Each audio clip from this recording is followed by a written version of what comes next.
Alhamdulillah sekarang soft ya, jadi anak muda. Kita langsung ke sesi sharing aja. Ada beberapa hal. Minta maaf, saya sebelumnya minta maaf. Bapak-bapak, ibu-ibu, saya akan memulai sesi sharing tentang membuat program, mencari dana, mengeksekusi, sama dokumentasi bagaimana. Namun semua ini akan saya mulai dari satu titik, yaitu IG. Ibu, bapak, ada IG? Punya IG, ibu? Punya. IG. Coba bapak ibu kalau punya IG, kita buka IG-nya masing-masing. Ya. Kita mulai dari yang, nah ini, Masjid Raya Al-Falah. Ya. Sudah bapak ibu? Kalau sudah, di-follow dulu. Semua program kegiatan kami itu ada di IG. Bagaimana kita mencari dana, bagaimana kita mengeksekusi program, membuat program, bagaimana kita melaporkan program. Nah, semua ada di IG. Nih, ini porsinya anak-anak muda. Nonton nggih Pak nggih. Di masjid ini adalah masjid anak muda, Bapak Ibu, mohon maaf. Tadi anak muda semua. Mulai dari imam sampai struktur di bawah semua anak muda. Kita di bawah usia 30 tahun. Imam pertama kita umur 36, imam kedua kita umur 24 tahun, imam ketiga kita umur 21 tahun lewat 7 hari. Ustadz Lutfi ini imam ketiga kita. Ya, semua anak muda. Terus di beberapa bagian secara struktur memang semua anak muda. Ini saya akan mulai. Kalau ini sudah Bu, IG, nanti semua kita dari IG. Terus ada satu hal lagi, bahwa struktur organisasi kita mempunyai dua struktur organisasi, di mana yang pertama adalah takmir atau ketakmiran, ya. Ada 33 nama di sisi ketakmiran dan SK Bupati, karena masjid ini adalah pemerintah. 33 nama itu diangkat SK Bupati. Namun karena dari 33 nama itu rata-rata yang ada di situ semua mempunyai jabatan, posisi di bagian masing-masing, ada kepala sekolah, ada pengurus-pengurus di beberapa tempat di perusahaan.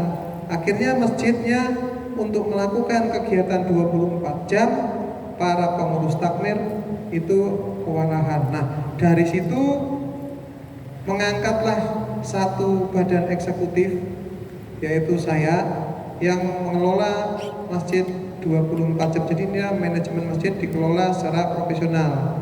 Jadi kami 24 jam ada di masjid, dibagi 3 shift. Shift 1 pagi, shift 2 sampai shift malam. Jadi masjid ini buka 24 jam. Terus bagaimana masjid ini bisa berkembang sampai seperti ini? Ini kalau saya tadi bisik-bisik, bapak-bapak, ibu-ibu ngerti masjid ini dari medsos ya Bu ya, bapak ibu. Yang di medsos yang dilihat yang mana bapak ibu? Kan banyak itu, ya. Kalau ibu-ibu, ya. Masjid ini dikelola anak muda. Semua yang kita lakukan dari kita upload ke medsos. Yang pertama adalah kita membuat program. Nah, terpikir di semua itu bahwa untuk membuat suatu program membutuhkan dana. Gitu Pak ya. Jadi untuk membuat suatu program kita butuh dana. Membuat program lagi butuh dana lagi. Tapi di sini adalah tidak seperti itu, bahwa sampai saat ini pun kita tidak punya uang. Tidak ada Pak, kita tidak pegang uang. 1 rupiah pun tidak pegang uang. Dan secara sistem keuangan kita lagi minus saat ini. Kemarin saya dibisik-bisik Pak Lutfi, programnya mohon direview, kita sedang minus. Ya siap. Jadi kita sudah minus itu 30 juta lebih sampai saat ini. Tapi program tidak akan pernah berhenti. Nah ini kan ada program tapi keuangan minus. Nah itu adalah kita mengelola program tanpa pakai uang. Nanti teknisnya sambil jalan di sharing. Terus selanjutnya bagaimana? Kok ada program jalan terus tapi duitnya nggak ada. Nah itu hanya teknis aja, bahwa sistem keuangan yang kita lakukan adalah kita satu pintu. Kalau bapak-bapak ada yang pernah ke Jogokarian atau mungkin di masjid masing-masing ada beberapa kotak infak, judulnya beda-beda nggih Pak. Tadi saya dengar dari ketua DMI bahwa ada satu masjid kotak infaknya banyak, judulnya beda-beda. Ada makan subuh, sedekah subuh, ada kebersihan, anak yatim, puasa Senin. Kita sama Pak, Senin Kemis, kebersihan, UMKM, sama seperti sini sama. Kita ada 12 kotak infak. Di depan ada berangkas, ada 2 berangkas. Jadi kalau jamaah itu pengen infak tetapi bingung dia, nanti uangku ini diambil orang enggak ya? Nah bisa masukin yang masih segel langsung ke berangkas pun juga bisa. Nah itu adalah satu sisi program dana atau ngambil atau mengumpulkan dana di konvensional. Jadi semua ini adalah konvensional lewat kotak infak dan parkir kita itu gratis. Jamaah mau infak enggak. Jadi parkir gratis. Nah itu beberapa yang konvensional. Namun semua yang membuat kita itu bisa berjalan adalah dana masjid, keuangan masjid kita, atau duitnya masjid ada di kantong jamaah. Jadi kita punya database dulu, bahwa kita mempunyai 2000 database jamaah Al-Falah, baik itu yang offline maupun yang online. Nah dari situ sumber dana kita, jadi ada di mereka. Terus mempunyai grup-grup WA yang ada di situ. Nah, disitulah sumber-sumber dana kita. Itu dana yang konvensional. Nah, terus selanjutnya bagaimana kita mengeksekusi program? Yang pertama adalah kita membuat rencana program. Alhamdulillah program kita itu satu pekan itu ada 35 Bapak Ibu. Jadi 35 kajian majelis ilmu satu pekan, dari Senin sampai Ahad. 1 bulan 140 program kajian. Nah, bagaimana kita membuat program banyak tapi bisa berjalan? Kami membuat program berdasarkan kebutuhan jamaah, bukan kebutuhan DKM, bukan kebutuhan takmir, tapi kebutuhan jamaah dulu. Salah satu contoh program anak-anak. Ya, ini kita mulai dari anak-anak. Anak-anak itu dunianya apa tuh Bu? Ibu ini main sama makan. Anak-anak dunia cuma 2 Bapak Ibu, main sama makan. Untuk itu kita membuat program untuk anak-anak, ada mainnya, ada makannya. Kok bisa begitu? Bisa, karena kalau anak-anak ada main, ada makan, otomatis dia akan ke sini. Tetap ada materi-materi ibadah yang kita sisipkan. Ini kita namakan TPG. Nah, saat dia datang 3 kali 1 pekan, itu contohnya hari Senin, dia datang itu ngaji Bu, kita kumpulkan ngaji materinya macam-macam Bu. Ada belajar sholat, doa dan lain sebagainya. Tetapi yang utama mereka datang ke sini itu adalah main, karena ada permainan. Tapi itu setelah main kumpul, udah jamnya kita tentukan. Setelah kumpul ngaji. Tergantung kebutuhan mereka, kan usianya beda-beda itu. Nah caranya bagaimana? Caranya halokah, jadi satu ustadz atau ustazah itu bimbing 10 santri. Jadi ada beberapa kelompok. Nah jadi kita fokusnya ke sana, bukan classroom. Kalau kelas kan satu ustazah bisa bina 30 kebanyakan, tapi ini 10. Nah setelah mereka ngaji, pulangnya kita kasih roti, steak. Kesenangannya apa? Anak-anak adalah apa? Wafer ya wafer, coklat ya coklat, ciki-ciki itu kita kasihkan ke dia. Setelah selesai kita kasihkan, dia baris selesai. Nah itu yang pertama, jadi program berdasarkan kebutuhan anak. Akhirnya anak-anak pun mau diajak ke masjid, bahkan anak-anak yang minta orang tuanya datang ke masjid. Yang kedua adalah untuk remaja pemuda. Nah ini juga sama, tadi udah sebutkan bahwa untuk kegiatan remaja sama, biasanya kalau anak-anak muda itu untuk sholat lail, sholat malam, kajian di masjid kan susah Bapak Ibu, nggak mau. Paling kita sholat tahajud bersama, khusus anak muda, ngumpulinya susah Bapak Ibu. Akhirnya apa dari kami? Akhirnya anak-anak muda itu kesenangannya ada 3. Senangnya main game, HP. Yang kedua nongkrong, ada makanan. Yang ketiga motoran. Nah ini yang kita siasati, karena dia senangnya motoran, sama anak-anak muda di sini kita kumpulkan motoran bareng. Kemana? Naik ke gunung, naik ke pantai. Cara menggait anak muda yang pertama seperti itu. Nah setelah sampai sana malam hari semua dianjurkan untuk sholat malam sampai subuh. Nah disitulah kita isi kajiannya. Habis itu apa lagi? Makan lagi. Nah setelah sampai masjid sama kegiatannya. Ada kegiatan, tadi kita lihat beberapa kegiatan, ada skateboard, ada BMX, ada camping di masjid. Nah itu anak muda semua. Tetapi di antara kegiatan itu kita selipkan ngaji. Tetap ada ngajinya, ngaji kitab, kajian. Kita tetap selipkan materi-materi adalah kajian. Nah itu yang kami lakukan untuk anak-anak muda. Jadi anak muda itu ada paket data, paket makan, paket jalan-jalan. Nah itu yang kita lakukan di sini. Akhirnya masjid ini penuh anak muda. Jadi untuk kegiatan kami untuk pengabdi di Al-Falah, dari 20 orang rata-rata 99% semua anak muda. Itu yang ngurusi masjid.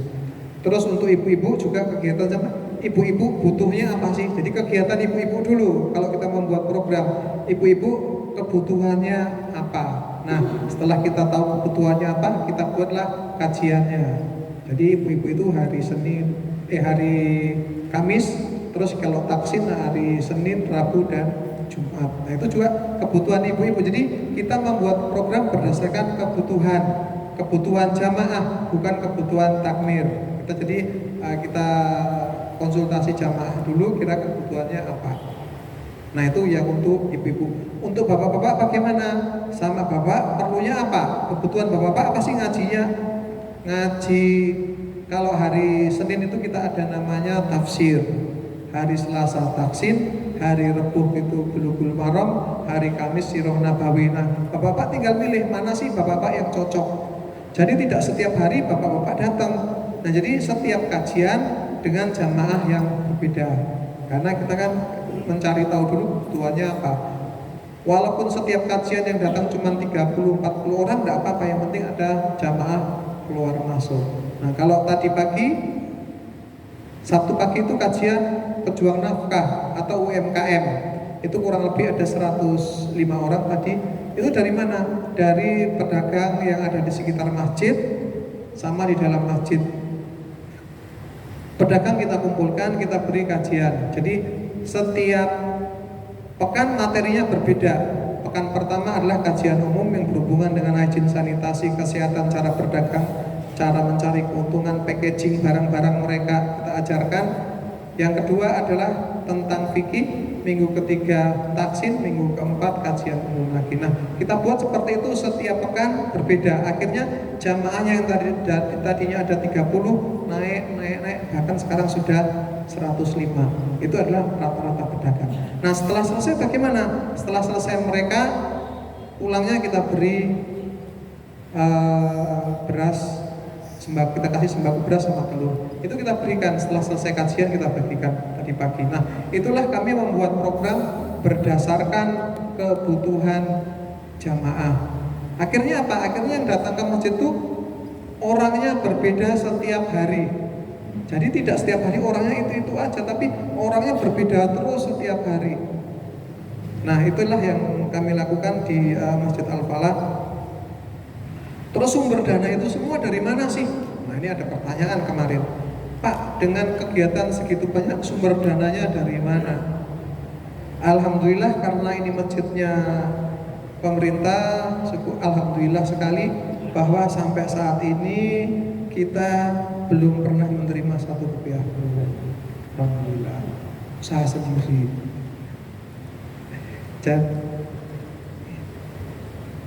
Jadi terus yang kedua adalah sumber dana kita tadi konvensional, yang kedua adalah virtual. Nah, dana virtual ini yang 80% pemasukan masjid dari virtual Bapak Ibu. Contoh dana virtual adalah seperti ini. Seperti ini. Jadi kalau nanti lihat IG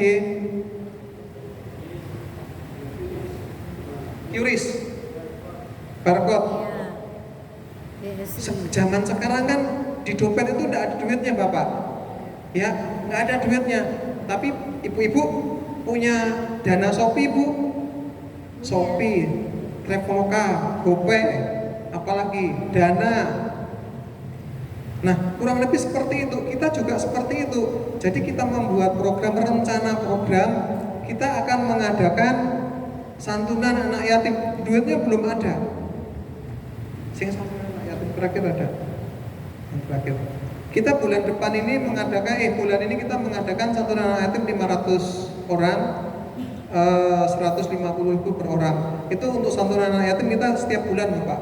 Setiap bulan ada kita nyantuni anak yatim, mengundang anak yatim kurang lebih 150. Kebetulan di awal tahun ini ada 500 orang.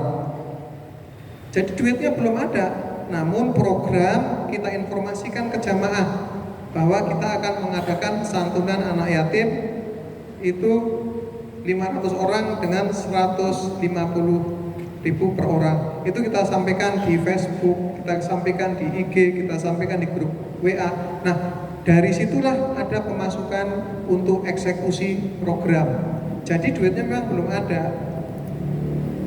Ada yang dia dari 150 orang yang kita rencanakan, ada jamaah yang dia donasi untuk 1 orang, 2 orang, bahkan ada yang jamaah menutup semua kebutuhan santunan. Nah itu yang kami sampaikan. Kenapa kok bisa seperti ini? Karena itu setiap kegiatan direncanakan, kita eksekusi, kita sampaikan lagi ke jamaah. Jadi setelah program dieksekusi, kita sampaikan program dari jamaah telah kita eksekusi. Kita sampaikan, dia percaya lagi. Bahkan ada sampai jamaah kita yang mewakafkan tanah dan masjid, rumah untuk kegiatan masjid, mewakafkan sawah produktif, mewakafkan pekarangan. Itu kita disampaikan semua. Ini salah satu kegiatan santunan anak yatim.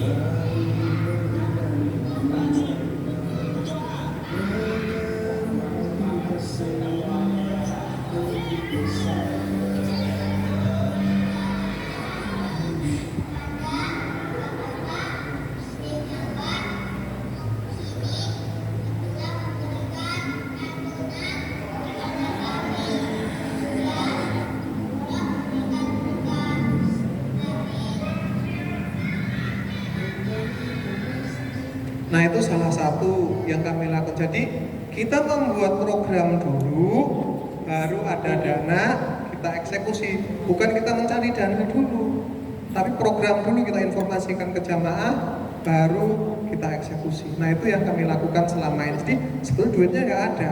Program apapun yang kami lakukan kurang lebih seperti itu. Demikian Bapak, itu beberapa program, beberapa yang kami sampaikan tentang Masjid Al-Falah. Ada sharing tanya jawab ya. Sebentar Pak, baik sebentar, nambahi bentar. Bapak-bapak, ibu-ibu yang insya Allah dirahmati oleh Allah Subhanahu Wa Taala, alhamdulillah di tangan saya sudah ada buku strategi memakmurkan masjid. Ini bukannya Bapak Ketua Takmir Masjid Raya Al-Falah, Bapak Kusnadi Ikhwani. Alhamdulillah materi yang sudah saya sampaikan tadi berkenaan dengan pola pikir masjid, mindset takmir masjid, ataupun berbagai keadaan kayak kupas tuntas strategi takmir, setelah itu nanti maintenance jamaah seperti apa, dana dan manajemen masjidnya seperti apa, strategi untuk memakmurkan masjidnya seperti apa. Di sini sudah ada datanya, di sini sudah ada materinya. Monggo nanti seandainya panjenengan kerso, panjenengan minat, nanti sudah kami sediakan bazar di depan. Nah, insya Allah satu bukunya nyun ngapunten, mohon maaf infaknya Rp100.000. Monggo nanti kalau seandainya yang pengen bisa membeli buku ini dengan berinfak Rp100.000, insya Allah yang akan kami sediakan standnya di depan nanti setelah acara seperti itu. Monggo bisa dilanjutkan sesi tanya jawab. Baik, terima kasih informasi yang sangat bagus ya bagi Bapak Ibu yang mungkin ingin memiliki bukunya biar lebih lengkap informasi terkait dengan manajemen kemasjidan di Masjid Al-Falah. Untuk selanjutnya langsung saja dibuka. Kita punya waktu sedikit ya, sebenarnya pengen berlama-lama informasi, cuman kita punya agenda lain sekitar 10-15 menit ya mungkin ya. Silakan. Ustadz Taufik, Ustadz Abdul Ghafur, dan Ustadz Suherman. Bismillahirrahmanirrahim. Assalamualaikum warahmatullahi wabarakatuh. Ya, saya hormati Direktur Masjid Al-Falah Bapak Lutfi, saya hormati Kang Ical ya, sebagai tim IT, dan Mas Lutfi Aman sebagai marwah masjid. Yang saya tanyakan ini sebagai sharing saja, bagaimana solusinya. Saya Agus Herman, Ketua DMI Kecamatan Sukmajaya. Waktu hari Ahad kemarin kita ada acara di wilayah Kecamatan Sukmajaya, itu menyatakan program-program masjid bagi DKM yang sudah dilaksanakan dan yang akan dilaksanakan di suatu masjid ya di Sukmajaya, menyatakan program masjid DKM yang baru ya. Nah, di situ ada salah satu solusi yang sampai sekarang belum bisa terpecahkan. Yang mana solusinya, bukan solusi, ada salah satu masalah yang belum terpecahkan. Yang mana masalahnya, di masjid itu ada mantan bendahara ngutang ke masjid sampai pinjam ke masjid sampai 248 juta ya. 248 juta. Kemudian uang itu sampai sekarang belum dibayarkan, belum diganti. Dan bahkan dari pihak masjid, DKM dan pengurus untuk melunasi, Bisa langsung ke pertanyaan dengan cara dicicil atau enggak, menghemat waktu. Yang saya tanyakan bagaimana solusinya? Apakah itu kita harus cara jalur hukum atau kekeluargaan atau menjual rumah dia digantikan untuk membayar utang atau bagaimana? Itu pertanyaan saya. Ya, solusinya. Terima kasih. Baik, terima Assalamualaikum kasih. warahmatullahi wabarakatuh. Assalamualaikum warahmatullahi wabarakatuh. Pertanyaan sudah dipahami ya, Pak Lutfi ya. Baik, langsung satu-satu atau langsung? Oh, baik. Ya, betul, Ustaz Ghafur.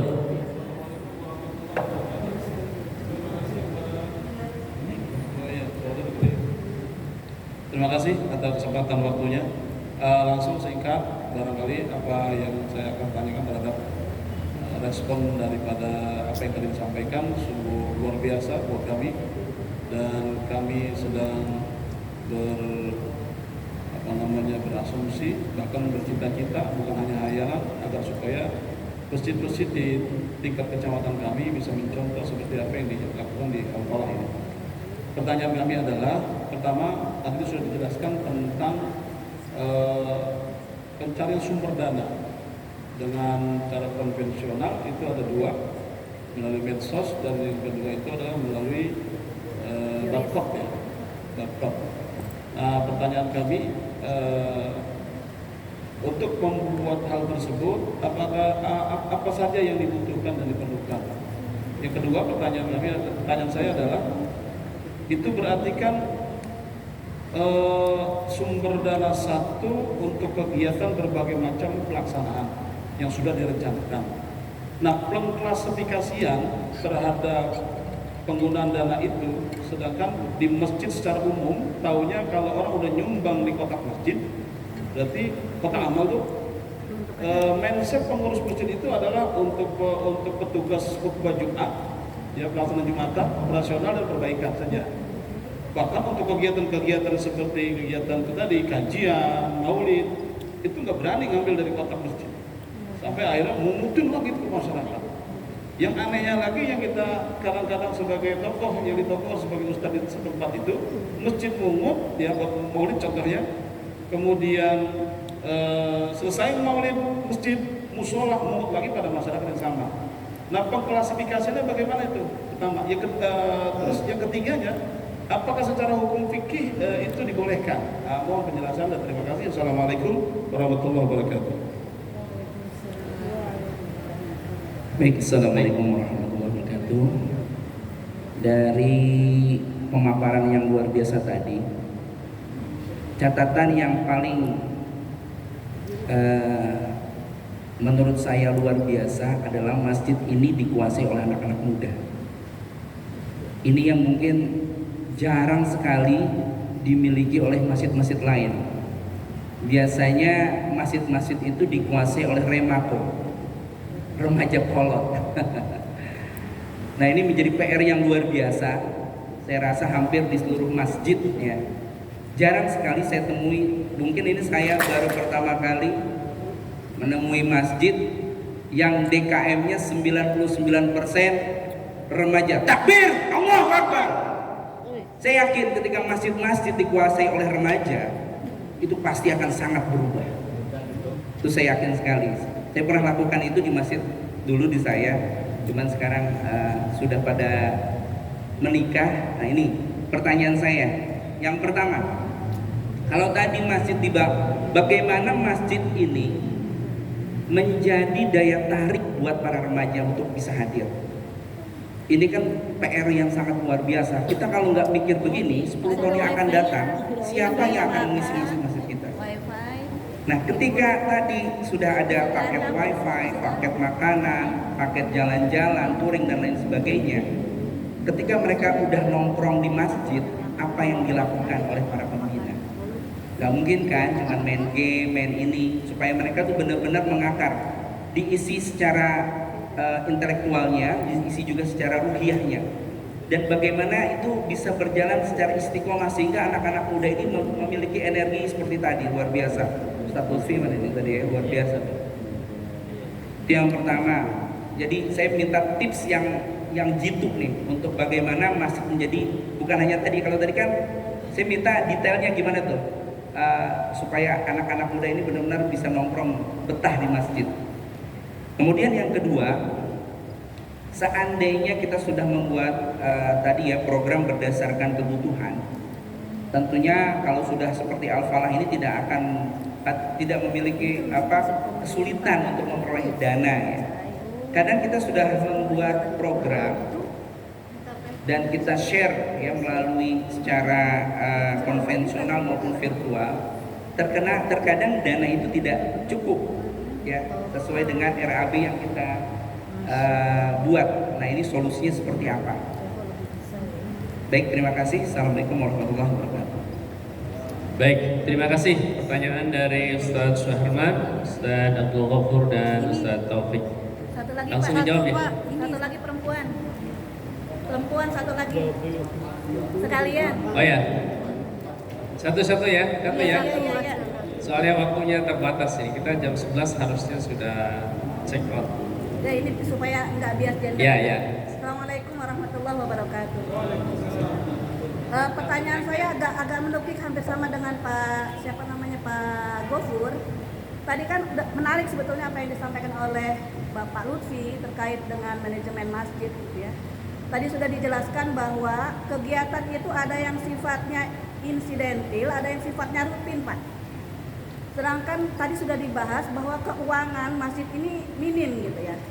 Kalau yang sifatnya insidentil seperti santunan yatim, kemudian tadi dikatakan jika ada program, contoh misalnya ada kegiatan santunan yatim, kemudian ada rencana program, kemudian kita mencari dana, tadi dananya sudah diceritakan melalui virtual atau barcode atau QRIS ya.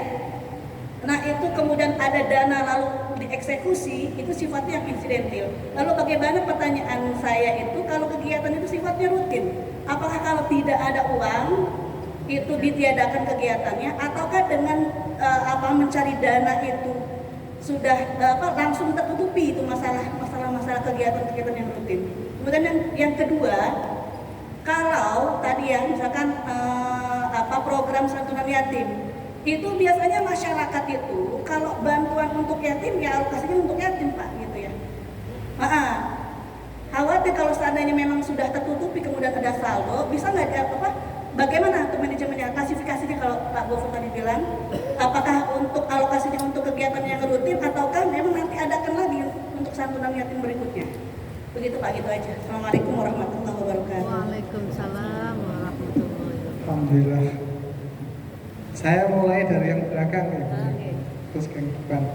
Tadi program santunan anak yatim, kalau ada dana lebih kemana gitu Bu ya? Untuk anak yatim tidak boleh dirubah, itu hak mereka. Jadi kalau kami juga sama, alhamdulillah untuk dana anak yatim kita sampai 3-4 bulan ke depan masih ada setiap bulan. Itu nggak boleh diutak-atik. Yang kedua adalah zakat juga nggak boleh ada. Kalau saya yakin di sini banyak kiai-kiai yang sudah paham zakat itu harus kemana aja. Nah, yang untuk kegiatan itu adalah semua dana-dana yang memang itu dia konvensional dan dana virtual. Jadi itu kita jadikan satu. Nah, dana itu yang kita buat untuk kegiatan. Nah, selanjutnya ada lagi nih nyambung kegiatan rutin, bagaimana kalau tidak ada dananya? Jalan aja Bu. Masjid ini milik Umat. Allah, yang akan mencukupi dananya Allah. Itu kan teori. Bukan teori, ini ada di Al-Quran nih Ustaz. Mohon maaf, ini saya hanya mengawal anak-anak muda. Masjid ini milik Allah. Allah tahu masjid ini milik Allah, milik Allah. Dana itu akan dialirkan ke masjid mana, Allah yang maha tahu. Kalau di masjid tidak ada kegiatan, tidak akan disalurkan dananya lewat orang-orang lain. Tapi karena masjid itu banyak kegiatan, dana akan dikirim lewat wasilah orang lain. Dan kita nggak kenal loh Bapak Ibu siapa yang support kegiatan di Masjid Al-Falah. Dari Seragen, luar Seragen, dari Riau, dari Malaysia, Taiwan, dari beberapa lo itu semua yang support dengan mengupload live kegiatan. Jadi semua kajian yang kita lakukan tuh live Instagram, Facebook, siaran langsung tiap malam, kecuali malam Sabtu sama malam Ahad. Selebihnya ada live. Nah, dari situlah dana-dana masuk. Ya, terus selanjutnya adalah untuk masjid. Ini tadi saya agak tadi Ustadz Lutfi sudah menyampaikan, sebetulnya untuk menggerakkan masjid, bagaimana roh itu ada, bagaimana supaya masjid itu tercukupi, kuncinya adalah di kepengurusan, di takmir. Apa yang harus dilakukan di sisi kepengurusan? Yang pertama adalah takmir, amanah. Yang pertama adalah harus ada MSQ, masjid subuh Quran. Nah ini dulu dibenain. Selama ini tidak dibenain akan susah masjid untuk maju. Masjid, kalau takmir sholatnya harus di masjid. Paling tidak dari 30 takmir 50%-nya sholat di masjid. Ada namanya di kepengurusan takmirnya nggak pernah sholat ke masjid. Nah ini dipertanyakan tentang keimanannya kalau dia ngurusi masjid. Yang kedua adalah subuh. Nah ini sholat 2 rakaat sebelum subuh, hadiahnya Dunia ya seisinya. seperti itu. Tapi kan banyak yang nggak sholat di subuh, khususnya kepengurusan harus sholat di masjid. Yang ketiga adalah Quran. Nah apa sih yang dilakukan Al-Falah? Alhamdulillah kami melakukan setiap hari 1 juz, one day 1 juz. Itu yang kami lakukan, itu dulu. Terus selanjutnya adalah dari situ baru roh-roh akan datang, roh-roh kemasjidan akan datang. Makomnya masjid ada. Nah kalau tidak ada kegiatan seperti itu, yang pertama adalah Quran lah. Kalau di masjid nggak pernah ada, nggak ada apa namanya tilawah, tidak ada one day one, terus tidak ada pembacaan Quran, rohnya masjid kan hilang. Terus selanjutnya adalah dana dari mana dengan berbagai kegiatan. Nah kita nyebut virtual aja. Satu virtual sedikit bahas. Yang kedua adalah kalau bisa masjid itu dipenuhi oleh para pengusaha. Jadi kan di setiap masjid kan mesti mempunyai pengusaha. Begitu Bapak Ibu ya, pasti ada pengusaha dan pedagang. Apa yang kami lakukan? Kami melakukan setiap pekan 4 kali berkunjung ke jamaah. Jadi ada ustadz yang pertama, Ustadz Lutfan itu, kita ada 3 ustadz, imam, itu mempunyai tugas masing-masing selain imam. Yang pertama adalah Ustadz Lutfan, dia maintain jamaah, mendoakan jamaah. Jadi kita datang ke tempat usahanya, kita doakan bisnisnya supaya bisnisnya lancar, keluarganya sehat. Cuman mendoakan Bapak Ibu. Terus doakan lagi. Jadi setiap hari Selasa dan hari Kamis, ustadz yang pertama datang ke jamaah-jamaah yang sudah di list mana yang mau didatangi. Apa yang diharapkan? Tidak ada, hanya mendoakan sukses usahanya, keluarganya sehat. Efeknya apa? Efeknya banyak sekali. Biasanya bisa efek langsung dan efek tidak langsung. Beberapa pengusaha begitu kita doakan, dia efeknya apa? Infaknya dia tidak hanya 1 juta, 2 juta, bahkan sampai 10 juta. Begitu kita datang ke tempat usahanya, pas kita pulang diberilah gula 2 karung, dibelilah beras. Nah seperti itu yang dilakukan Al-Falah. Ada lagi yang memberikan mobil. Jadi mobil ambulan yang depan itu dari jamaah, kita tidak beli. Ada 2 mobil ambulan itu dari jamaah. Dan efek berikutnya adalah semua keluarganya infak zakatnya ada di masjid. Nah, jadi dari takmir atau dari kita menyambangi, mendatangi pengusaha-pengusaha, pebisnis. Jadi kita punya listnya dulu. Selama kita tidak punya list dan tidak ada yang kontribusi para pengusaha ke masjid, akan berat. Jadi ada namanya Ustadz spesialis SPD, spesialis pembaca doa. Oke, itu. Terus masjid banyak anak muda, tip dan triks itu tadi Pak. Nah, bagaimana anak muda mau tertarik di masjid? Yang pertama tadi sudah disebutkan, anak muda itu kesenangannya ada 3, paket data, paket makan, paket jalan-jalan. Ini kita penuhin dulu. Terus bagaimana tarbiyahnya, amaliyahnya? Nah, di sela-sela itu kita berikan tarbiyah, amaliyah, kajian. Itu rutin Tat. Jadi kita tidak hanya jalan-jalan aja, kita juga punya program kajian anak muda. Setiap Jumat malam Sabtu, Sabtu malam Ahad itu porsinya anak muda. Anak muda sekarang, kalau dulu mereka datang ke sini, sekarang anak-anak muda yang sini keluar ke beberapa masjid, namanya Satnet. Anak muda yang datang ke masjid pendampingan, di sana ngaji juga. Seperti itu yang kami lakukan.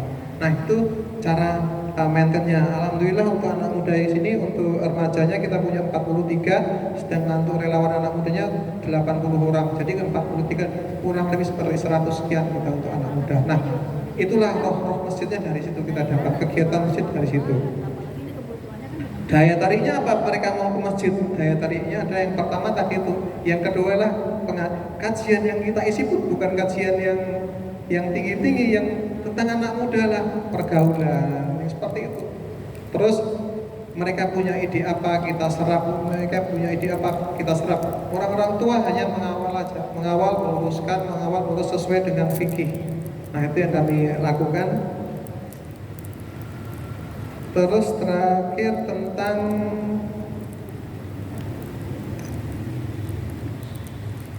Ustadz Gofur tadi tentang barcode ya, sumber dana, gitu ya tadi ya. Tentang sumber dana tadi, sumber dana sudah jelas, ada offline dan pengalokasian dana. Kalau zakat kita nggak bisa pindahkan kemana-mana ya, ada aturannya ya Pak Yai. Terus anak yatim juga kita tidak bisa otak-atik, ada aturannya. Anak yatim khusus anak yatim. Terus yang kita bisa siasati adalah infak sedekah. Nah disitulah dana yang paling banter ada di situ. Nah bagaimana supaya infak sedekah baik itu offline dan virtual itu banter? Nah ini perannya anak-anak muda. Kegiatan anak muda kita eksposnya. Setiap kita expose kita selalu menampilkan karena ada di sini. Jadi barcode itu khusus. Barcode itu khusus. Iya. Barcode ini barcode masjid. Iya.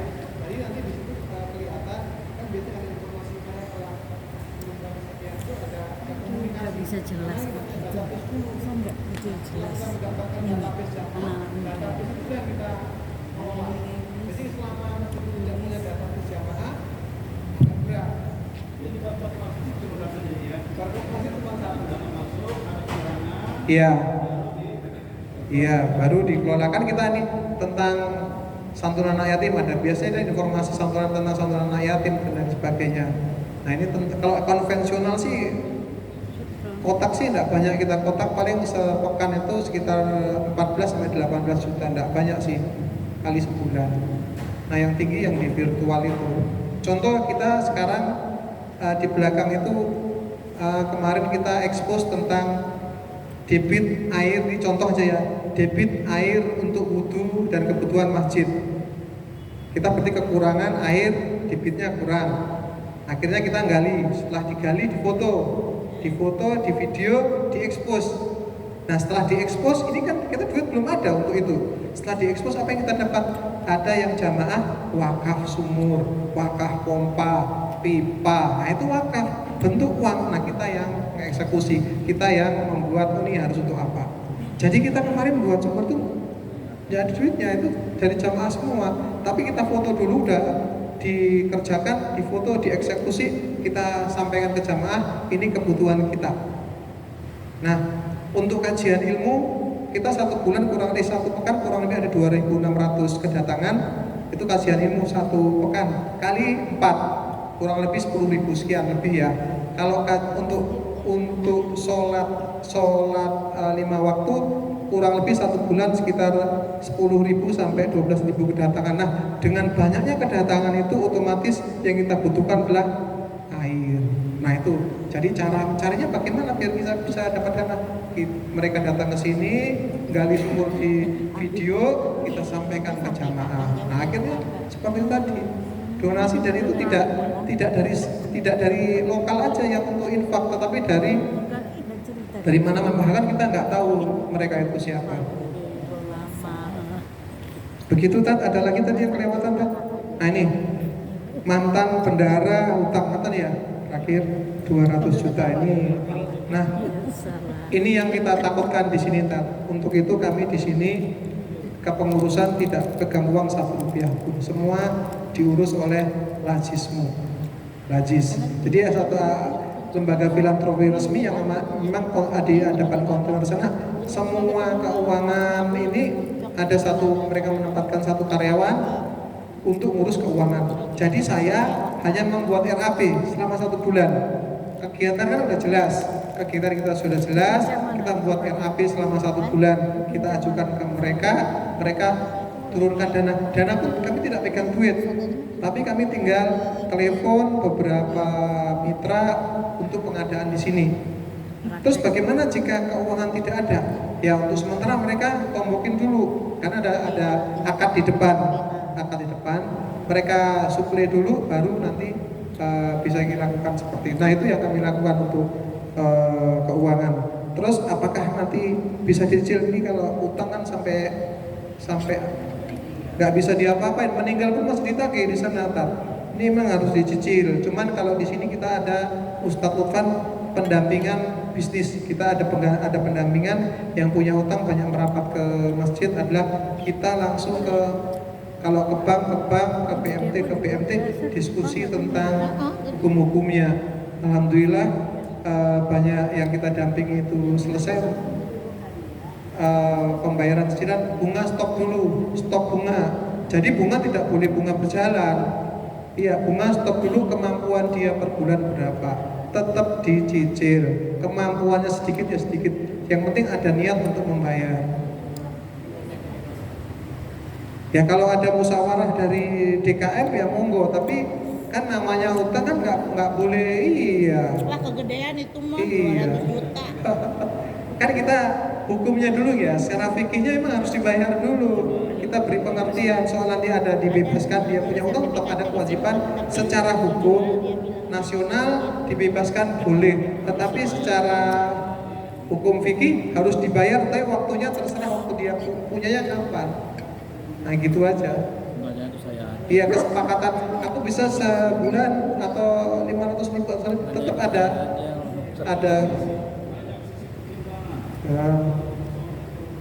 Iya. Ini mungkin perlu didiskusikan. Jadi ada dua hal, dari sisi hukum dan dari sisi fikih itu aja. Tapi utang tetap harus dibayar. Kemampuannya disepakati. Gitu.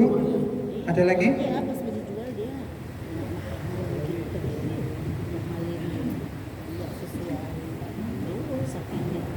Assalamualaikum warahmatullahi wabarakatuh. Tentu kalau yang dipaparkan tadi itu tatanannya di skop kota ya, termasuk di Seragen seperti ini. Tapi yang kami hadapi adalah beberapa tipikal masjid, ada yang tingkat kota, tingkat perkantoran, tingkat kampung. Ada juga masjid pribadi. Itu yang agak sulit kita masuk ke dalam sistem mereka. Iya, itu yang perlu kita sikapi. Kira-kira solusinya gimana? Sebab di kita ini banyak variasi atau banyak problem seperti itu. Termasuk itu saja.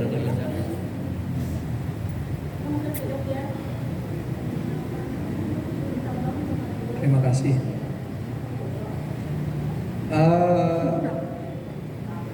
Masjid dengan berbagai latar belakang, kurang lebih begitu kita ya.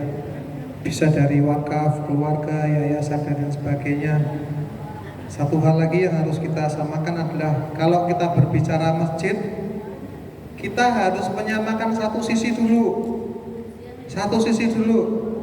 Saya yakin para kiai depan saya, para ustadz depan saya sudah paham. Samakan dulu bahwa masjid adalah milik Allah, itu dulu Jadi satu dulu pemahaman masjid. Jika sudah diwakafkan atas nama masjid, ya udah masjid milik Allah. Setelah milik Allah, bagaimana pengurus DKM mengelola? Nah itu dulu, masjid milik Allah satu dulu. Selama ini tidak sepakat, mindset tidak berubah, tidak akan pernah ramai masjidnya. Yang kedua adalah masjid tidak ada benderanya, Alhamdulillah kami di sini walaupun secara ritual di sini adalah banyak ke Muhammadiyah, tetapi jamaah kami adalah tanpa sekat. Sudah nggak ada bendera-bendera lagi.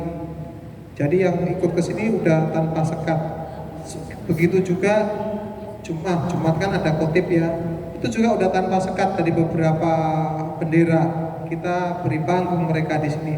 Begitu juga saat kita membantu pondok, kita kan ada program gerakan infak beras, Jadi kita beras-beras yang kita terima dari para donatur itu kita sumbangkan ke pondok-pondok pesantren penghafal Al-Quran. Itu juga sama, kita sumbangkan ke warna hijau, ke warna kuning, ke warna biru, sama porsinya sama, tanpa sekat. Kita datang ke sana, tadi ada di video gerakan miras, mikul beras, itu kita nyumbang ke beberapa panti asuhan, ke beberapa pondok, benderanya yang berbeda.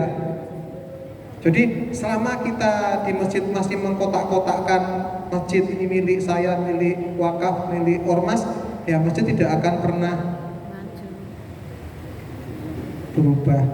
Yang tepuk tangan adalah tetangga sebelah. Jadi kita memang dikondisikan untuk ditepuk tangani, dan kita tidak sadar bahwa kita telah ditepuk tanganin oleh tetangga sebelah. Nah itu mungkin DKM-nya perlu disamakan dulu, visi, misi, dan tujuannya itu harus ngapain, mindsetnya harus disamakan. Gitu kan, mindset dulu. Masih ada? Kalau nggak ada saya tanya ini.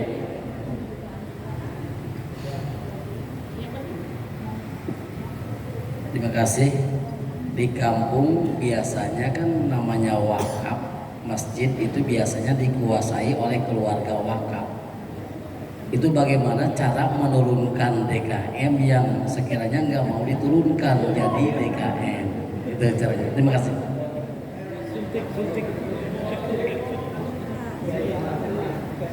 Terima kasih banyak Ustadz. Kebetulan kita lagi dampingi masjid yang sama. Bagaimana DKM masih kokoh dia pegang kepengurusan. Yang bergerak siapa? Anak muda. Caranya bagaimana? Anak muda yang satu visi, satu pemikiran, kumpul bagaimana membuat kegiatan tanpa keuangan masjid. Jadi diizinkan dulu anak muda membuat kegiatan. Setelah anak muda membuat kegiatan, diizinkan, otomatis udah diizinkan enak. Nah, dananya dari mana? Nah, anak muda punya ide, dibuatlah kampung sedekah. Yang mengelola siapa? Yang mengelola anak muda. Kampung sedekah ada, setiap kakak satu celengan. Kalau di sini itu nyumbang 1.000 sehari. Setiap hari Jumat anak-anak muda datang ngambilin celengan di sekitar masjid. Nah, uang itu untuk kegiatan masjid. Kegiatan apa? Ya kegiatan masjid disalurkan ke jamaah lagi. Itu yang dilakukan anak muda, dan ini 100% realita. Sebulan, 2 bulan, 3 bulan, akhirnya anak-anak muda dikasih panggung ke pengurusan.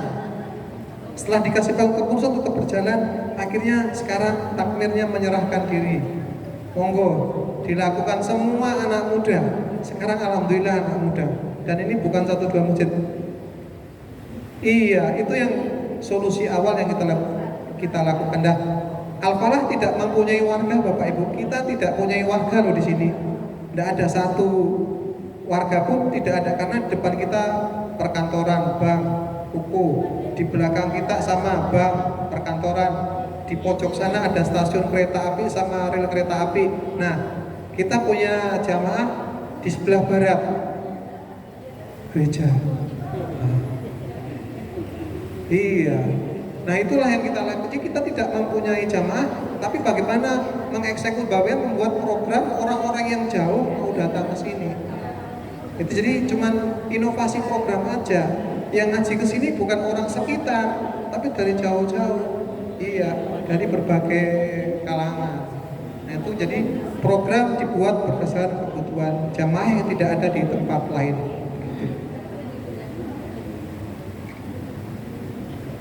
Baik, kiranya kita sudah cukup ya.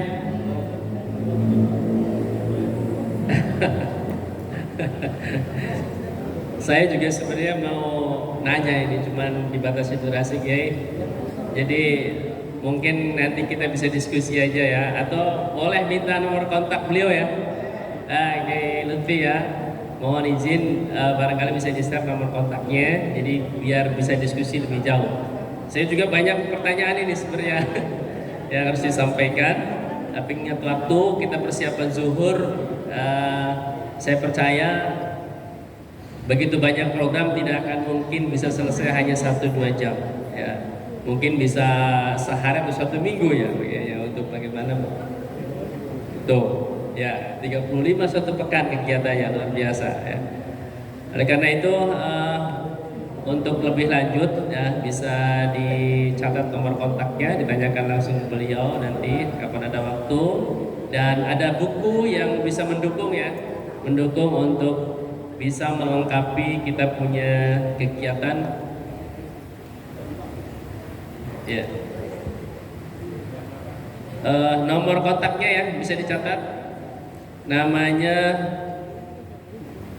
Bapak Lutfi, pakai D ya, Lutfi, jadi bukan pakai T, pakai D, dal, Lutfi, Lutfi, pakai dal, bukan pakai ta, Lutfi Orbani. Nomor kontaknya siap, 0812 417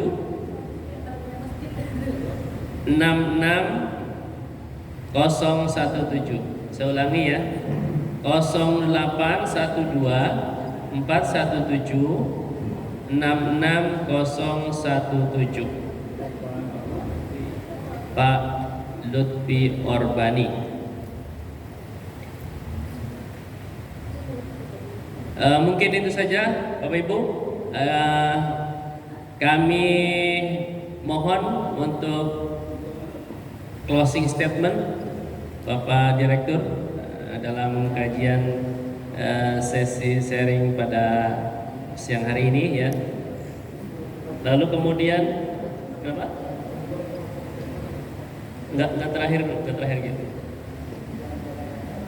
Oh iya, siap. Baik, nanti kita closing statement dulu, kemudian penyerahan sertifikat ya. Lalu kemudian terakhir sebelum zuhur ya, mohon disiapkan ibu-ibu ada sesi foto dengan pengurus DKM Al-Falah, kemudian bapak-bapak, dan terakhir panitia ya, khusus panitia ya. Itu saja